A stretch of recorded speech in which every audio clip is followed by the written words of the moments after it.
My name is Stephanie Wallin, and I'm an English Open Doors volunteer. I studied psychology and higher education student affairs.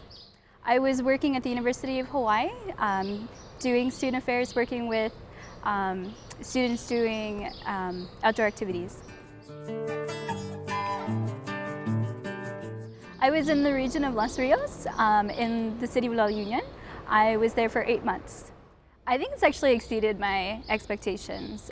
Definitely the cultural side of things, getting involved, experiencing a different way of life. I really didn't know much about Chile before I came here, and so that's been really eye-opening and really, really cool. Really great. I want to continue working with university students, but I'm definitely thinking of moving into international affairs, study abroad instead. It's definitely everything that a volunteer could ask for. I mean, emails were prompt, everything was there. I think there are several reminders about things just in case, when you're getting ready to come back or when you're getting ready to go to Chile, there's only 100 million things that you need to be doing. And so it's really good to keep you on top of stuff.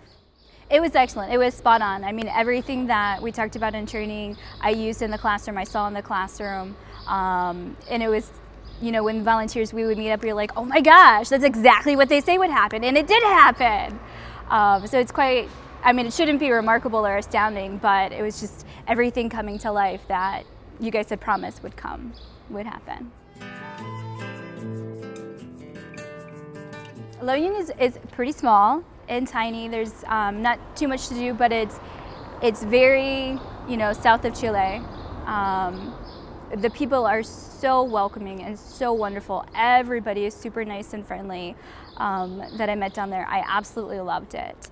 My host family, I cannot say enough nice things about them. I lived with a host sister who turned 18 while I was there. She was Cuatro Medio graduating, which was awesome, and then her mom. And they were the most loving people I've ever met in my life.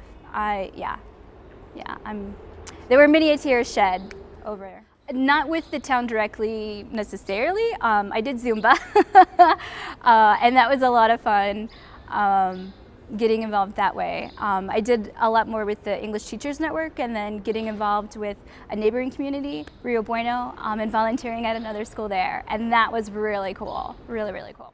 I think just how open and welcoming everybody is.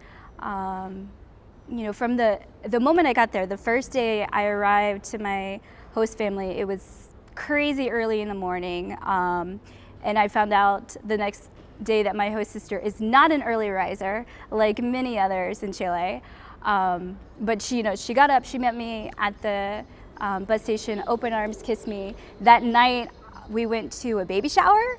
And so I'm meeting all of these people. I don't speak any Spanish. I really can't communicate with them. And they're all just like, oh, kisses, hugs, we love you. We're so happy you're here. What can you say in Spanish? What can you say in English? We'll try and respond. And it was just amazing. And from that point forward, it was very much the same from everybody I met. It wasn't just my host family.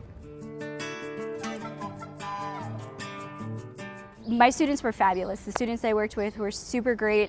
We did not have as many of the same problems that we were braced for during training, which was really nice. But definitely, I had 7th grade to 10th grade, and so they're essentially little kids. They're growing, they're developing, and they're running around the room sometimes and saying crazy things and holding each other's hand throughout class and stuff like that. So it's really good to kind of test your patience, test your ability to kind of roll with it and be like, this really doesn't bother me. It's not affecting anybody. We can let it go. So the program is really great in giving you structure with your lesson and what you should be doing. You can develop all the content. But from my experience, that is almost the only structure that these students have in their school lives. The bell rings, and when I was in high school, that meant that you were in your classroom ready to go. If you were not in the classroom, you were tardy. No. For these students, it's I'm on my way back, and maybe 5 minutes later, my teacher will be there, and maybe 15 minutes later, we might start. And so, you need to be on top of your game and going with things, and the students are really receptive, because I think they really need that structure, but at first they're like, wait, what? Like, we're starting? Like, the bell just rang, really? And so that's kind of challenging. Like, yeah, seriously, we're gonna make this happen. Every single day, we're gonna make this happen. But it was good, and the students loved it. You know, we were prepared that this is a mandatory thing for students to learn English, and so they may not be really receptive to it, but the majority of them really were. And there were, you know, students who were like, Miss, tell me more. I want some more slang, or how do you say this? What does this mean? And trying to have conversations when they're in 7th grade. And it's amazing. Like, the 7th graders are more enthused than some of the 10th graders. So I loved that. I loved that. And they wrote goodbye letters. That's awesome to me. I think personally it just, you know, reinforced the need to be flexible and to roll with things, because, you know, every day 500 things change. I'm a very visual person, and for my lessons I would utilize the technology. So we had, I would make PowerPoints, we would project it, but some days the outlet just wouldn't work for whatever reason. Or the entire school, the power went out, or there was a computer virus, and you just go with it, or there's an earthquake drill. So you just go with it every single time, and it just, you know, made me realize every single day there was kind of like, oh yeah, this is going to change, but that's okay. It's not make or break. Professionally, it's kind of widened my vision of what I want to be doing in the future. I love teaching. I'm not an everyday kind of a teacher, I don't think, but I want to be working with international students or preparing students to go abroad in some capacity. I guess along the lines of flexibility, it's okay if things don't go according to plan. I am very much, let me think about what's going to happen and be mentally prepared, maybe make a list or kind of plan things out. And that's great, but that's the best case scenario, and what's going to happen is somewhere along the lines from there. I'm going to dog sit. I'm going to go visit my family and help them out as my sister travels around.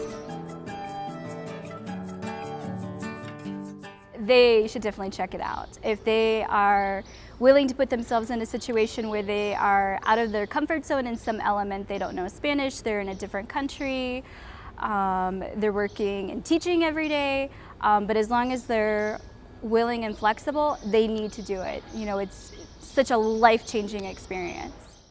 It's going to change your life. It really is.